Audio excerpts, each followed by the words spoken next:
everyone. Good evening. It's nice to see you in our sanctuary with the symbols of Havdalah, this beautiful brand new Havdalah candle and grape juice and our beautiful spices. So we conclude the Sabbath in this lovely way together.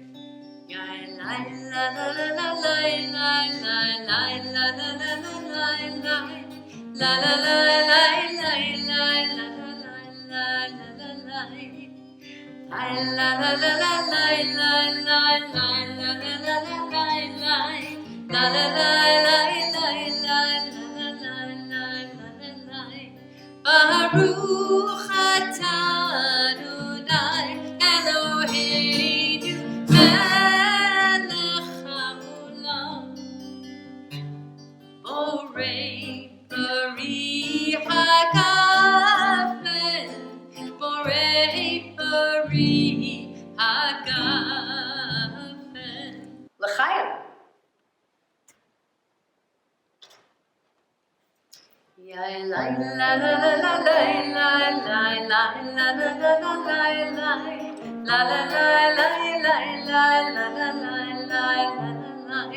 Baruch atah Adonai Eloheinu melech haolam borei minei besamim borei minei besamim.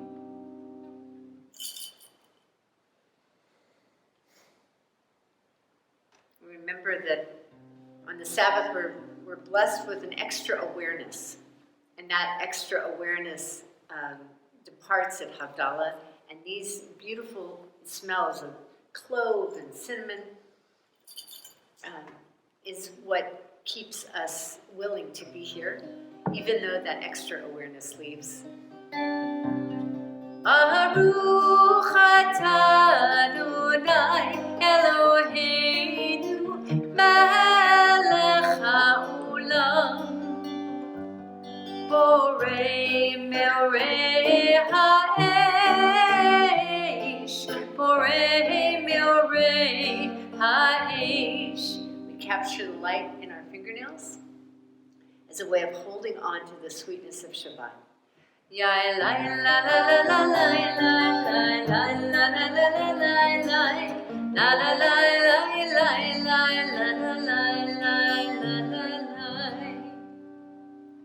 My name is Charles Verano. I'm a professor of sociology at California State University, Sacramento. And I'd like to introduce my good friend and colleague, Dr. Ricky Green, who I've known for 22 years. We came to Sac State in 1998 together in the same cohort. Dr. Green is an associate professor of ethnic sector of Pan-African Studies. Dr. Green is the author of two books, Voices in Black Political Thought and Democratic Virtue in the Trial and Death of Socrates.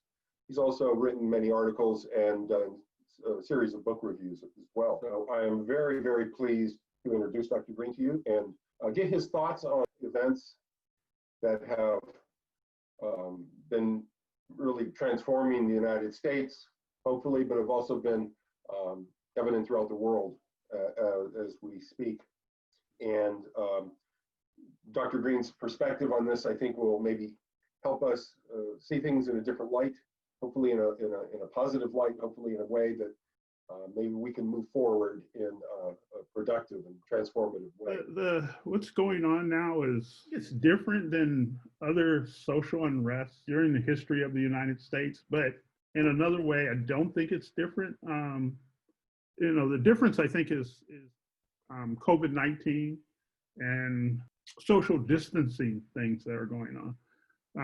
And I think that has added a little bit more intensity to the protest, because especially for young people being isolated, basically, I think was hard. And then it also, I believe, made them feel a lot more vulnerable.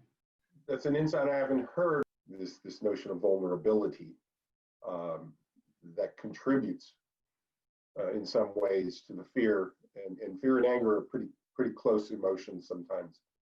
And I think they were expressing, you know, that sensibility that you just expressed, that the notion of feeling alone and isolated, and that is unique. I've seen these, you know, waves of protest, and do you notice anything unique about this particular wave? Do you think it's different in terms of its composition? It's different in terms of its demands? Do you think it's different or similar in terms of its breadth? I think that the difference started with most recent riot in Los Angeles. And I think that what you saw with the Los Angeles riot is that protests, I would argue in the 60s were always multi-ethnic. But with the unrest in Los Angeles, I think you started to see more diversity in terms of various ethnic groups. And I think the intensity of anger was really great with the LA riots, that it was demonstrated in a lot of ethnic communities, particularly African American and Latino American. So I think that change had already started to take place with the Los Angeles riot. And what we see now with the protest is a second stage of that development, almost a second generation of that development. And you know, truthfully, I think that in terms of social unrest and protests, that the younger people today are a little bit more sophisticated. I don't want to say a lot more because it'll give them, but I do think they're more sophisticated. I think they more understand how to manage what they're doing. And so I think if the protests continue to grow, that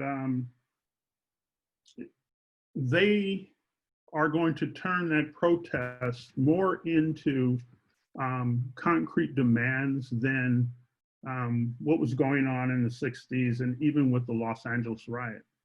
I completely agree with that point. And I think that's one of the, if I may, that's one of the big differences I see between 1965 and 2000.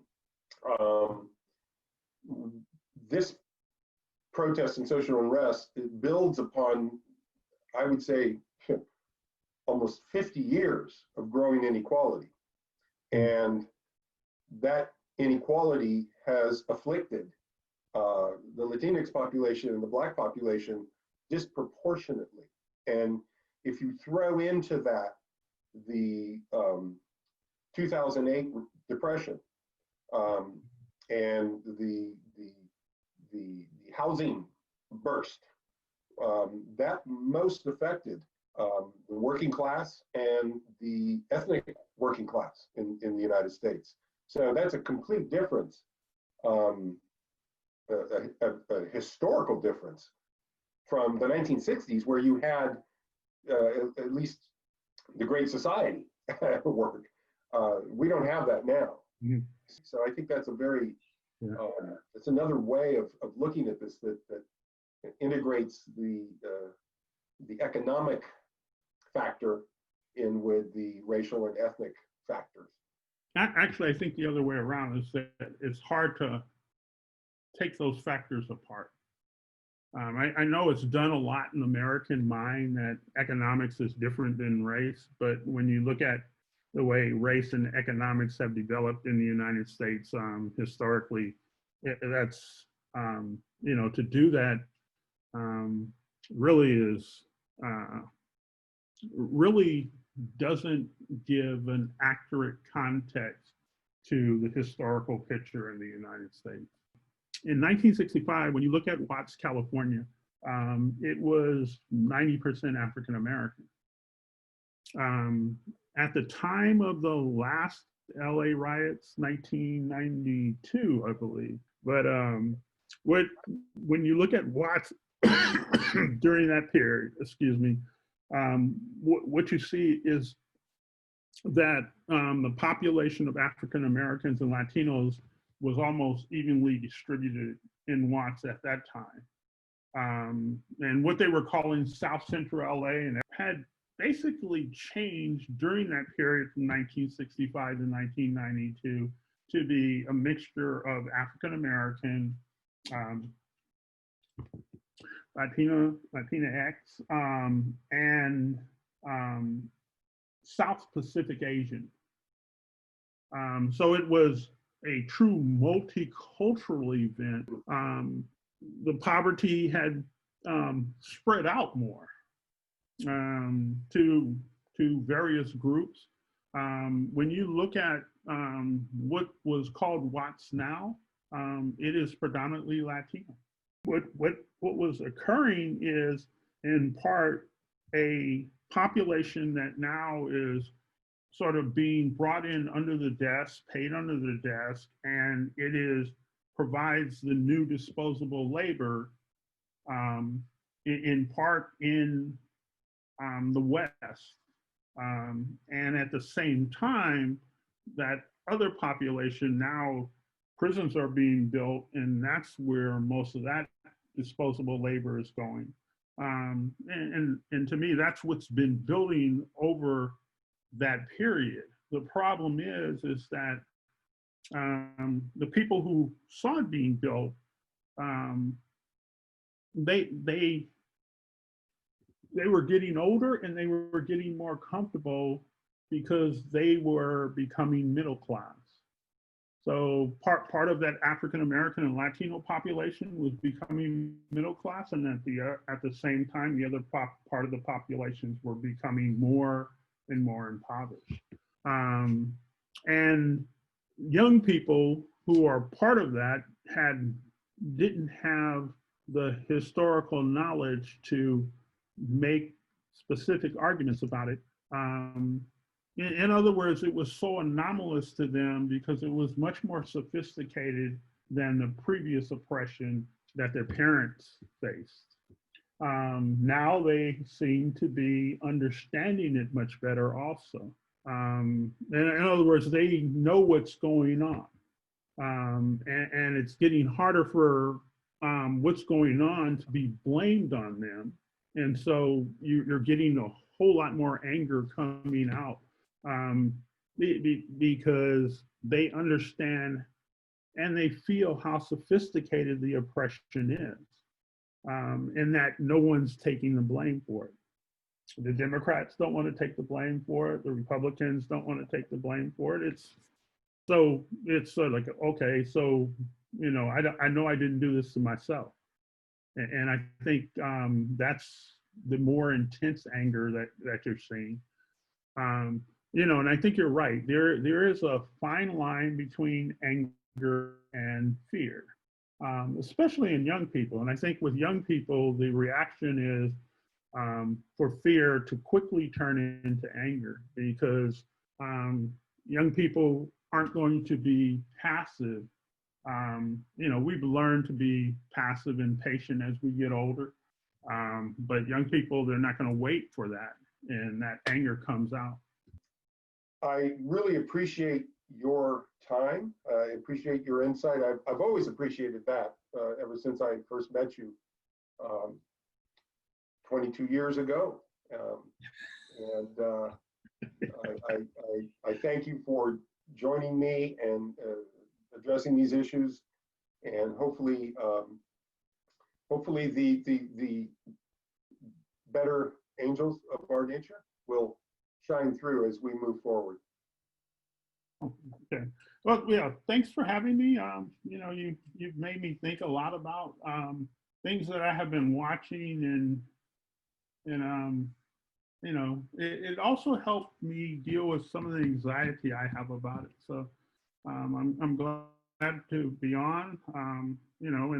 And I have over the 22 years appreciated your insight a little bit. No, I've always appreciated your insight and your friendship. Well, thank you, Ricky. We'll see each other soon. All right. Take care. All right. Thanks, Ricky. I appreciate it. All right, bye. Okay, bye-bye.